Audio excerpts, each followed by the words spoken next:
Hi guys, welcome back to Realize. I was gone again for a while. I kept recording long videos and I kept trying to get verified, and it kept saying that my phone number was connected to too many accounts to verify it, so I can only make 15-minute videos until next year. I don't know why it says I have too many accounts, because I don't. You're not supposed to have, I guess, more than two per year. Anyway, I only have one other account, so it's kind of odd. But anyway, I'm going to make lots of short videos for a year until I can get verified. I've been thinking a lot about how reality changes for people when they change. I've been piecing a lot of fragments together. I feel like we get a lot of wisdom and remembering, but it can be kind of fragmented, and then we also can fall back into old patterning and forget, and then be reminded over and over again. And when it's not all put together in your mind and like feeling like fully like understood, it can be hard to stick to that understanding, and people can go back into old patterning. I feel like, yeah, that's happened to me, but luckily I've been doing this for so long that I don't stick in old patterning for too long, at least. I really thought, though, about how when we change, reality changes. That's pretty mind blowing if you really think about it. Why does reality change if you change? You're capable of something different because you're different, right? You see different things because you're different. When your awareness shifts or you're aware of something else, you start to see it. What's that? Rit, the Retrical, Retrical, I can't remember, activating system, RAS, Retrical, I can't remember the word for it.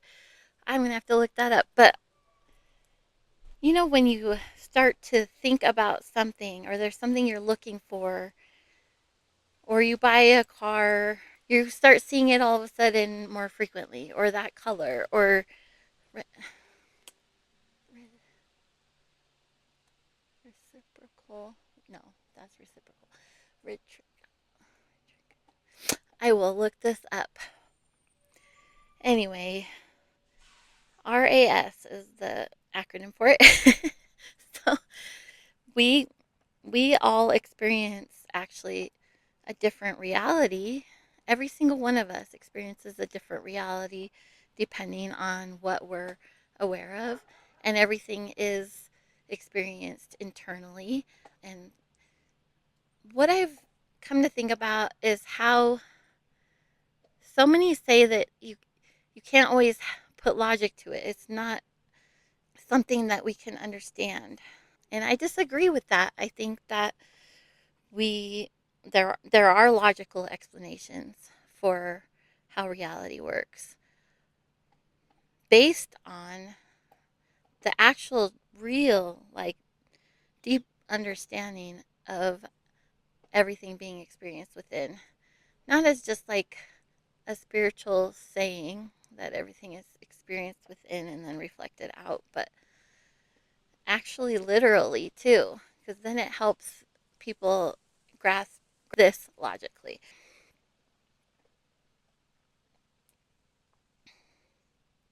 RAS makes it so we only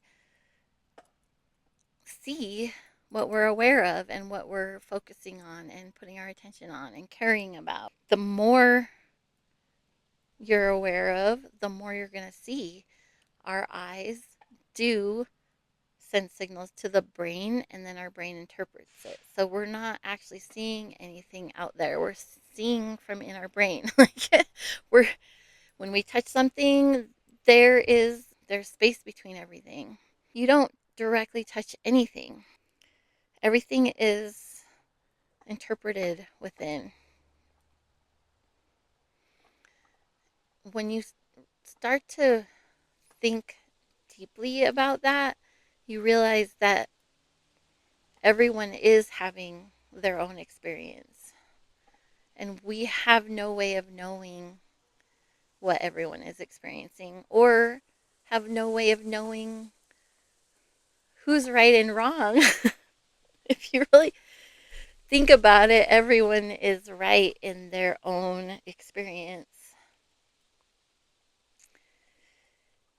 I do believe in right or wrong in a way. I believe in good and bad because I believe in harm with intention. Intentional harm is bad, and like being loving is good. And I believe God is good, and that we go off track when we're off track with, well, with good. If we're off track with good, we're off track with God.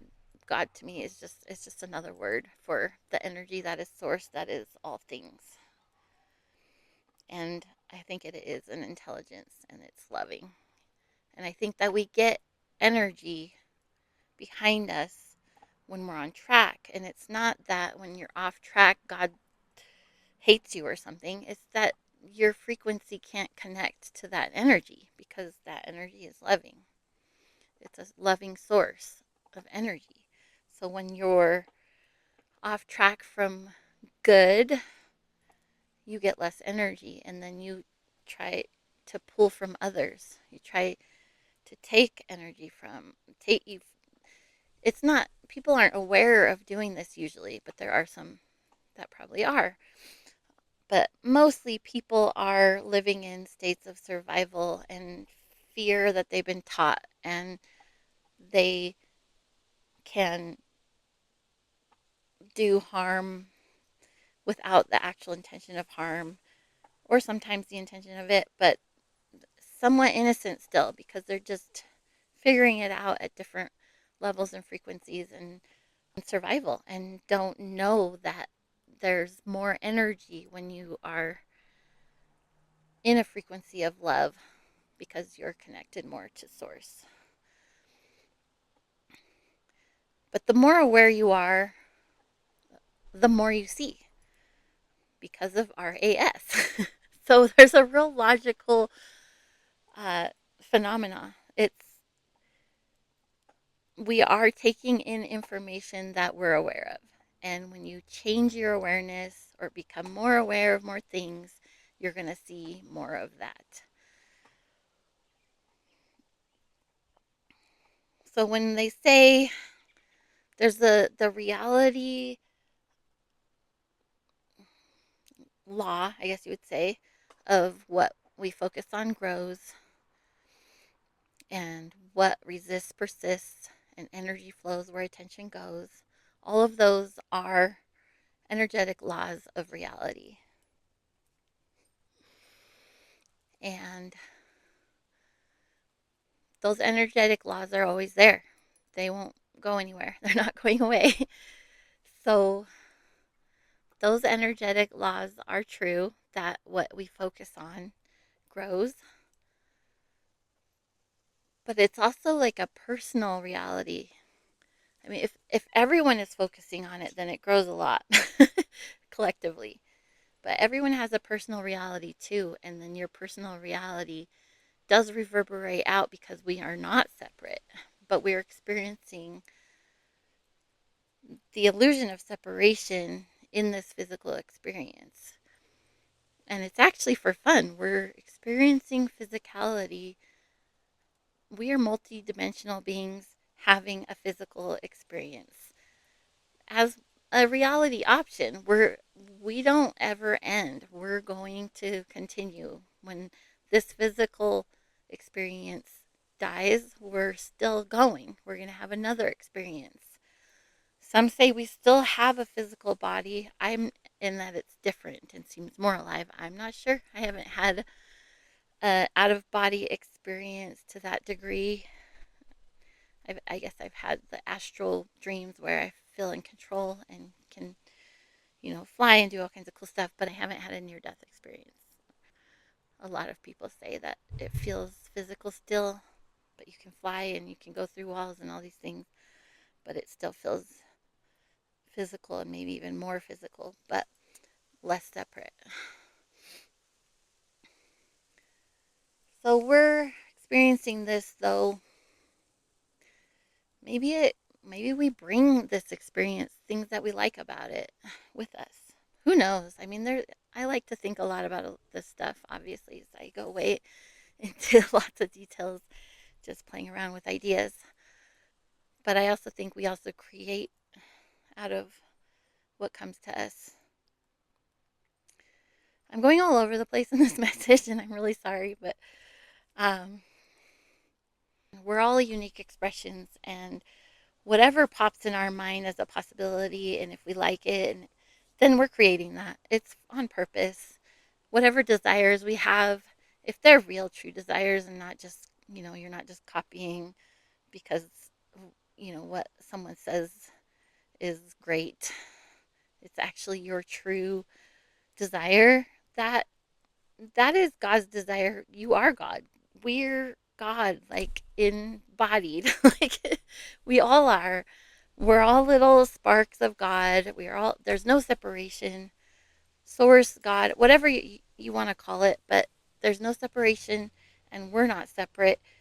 And the thing is I actually can see it more because I've been aware of this for so long that as I go along, I keep seeing more and more how not separate we are, how we all are interdependent, but it's not just cycles of life and all these things like that, but it's more like you can actually see energies. Like I can see energies at times.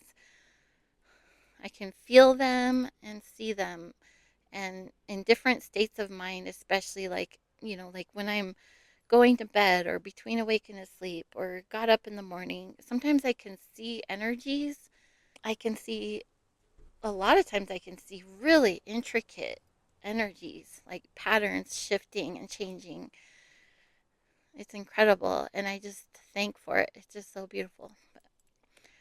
It feels like I can see that nothing is separate because I'm aware of that, so I get to see it more. The more that's become natural to me, knowing that we're not separate, the more I see that.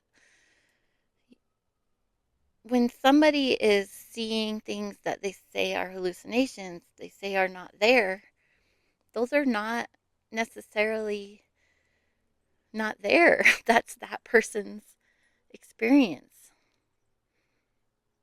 And I think when it gets scary is because they go into a state of paranoia and they start creating a scary experience by accident. But it's a distortion of the truth when someone creates that, because the truth is we are all experiencing our own realities, and you can't actually tell someone they're right or wrong. You can see how aware they are and what level they are in their growth and awareness, but we can't just say you're wrong. We can help one another become more aware, and we also can be open-minded to knowing other people are having a different reality experience.